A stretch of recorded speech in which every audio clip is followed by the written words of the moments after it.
ஸ்ரீ குருப்யோ நமஹ. தெய்வத்தின் குரல் மூன்றாம் பகுதி 44வது தலைப்பு. திரவியம் தேகம் இரண்டாலும். தொடர்ச்சி.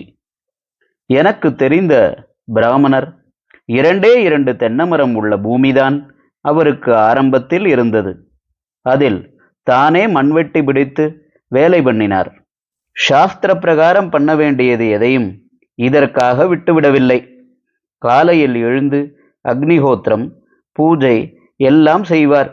அப்புறம் மண்வெட்டியும் கையுமாக போய் வேலை ஆரம்பித்து விடுவார். அந்த வேலை முடிந்த அப்புறம் மாத்தியான்கிக ஸ்நானம் செய்து பாக்கி கர்மானுஷ்டானங்களும் பண்ணிவிட்டு சாப்பிடுவார். இப்படி தன் கையாலேயே உழைத்து 2 தென்னை மர பூமியை தென்னந்தோப்பாகவே மாற்றிவிட்டார்.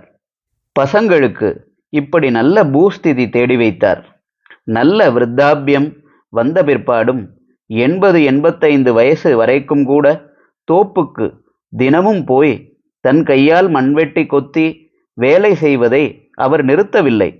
இப்போது திரவிய சௌகரியம் ஏற்பட்டு இவர் உழைத்துத்தான் ஆக வேண்டும் என்று இல்லாவிட்டாலும் கூட இந்த காரியம்தானே நமக்கு இத்தனை அபிவிருத்தியை தந்தது, இதை விடப்படாது என்று ஷரீர உழைப்பில் பக்தி விஸ்வாசம் வைத்து சாகிற வரை பண்ணி வந்தார்.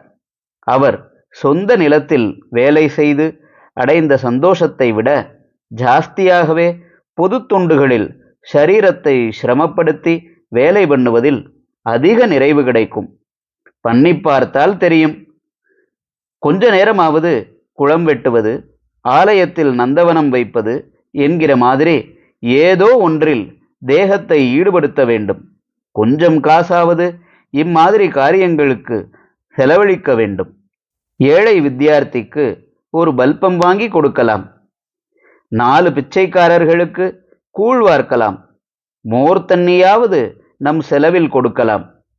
எந்த ஆஃபீஸ் ஆனாலும் ஃபேக்டரி ஆனாலும் வாரத்தில் ஒரு நாள் லீவ் இருக்கிறதல்லவா? பள்ளிக்கூடம், கோர்ட் முதலியவற்றில் வாரத்துக்கு 2 நாள் லீவ் கூட இருக்கிறது. இந்த லீவ் நாட்களெல்லாம் பொது தொண்டுக்கு என்றே பகவான் கொடுத்திருப்பது என்று நினைத்து கூட்டாக சேர்ந்து சேவை செய்ய வேண்டும்.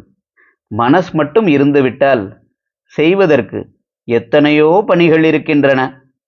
ஹரஹர சங்கர, ஜெய ஜெய சங்கர. தெய்வத்தின் குரல் மேலும் ஒலிக்கும்.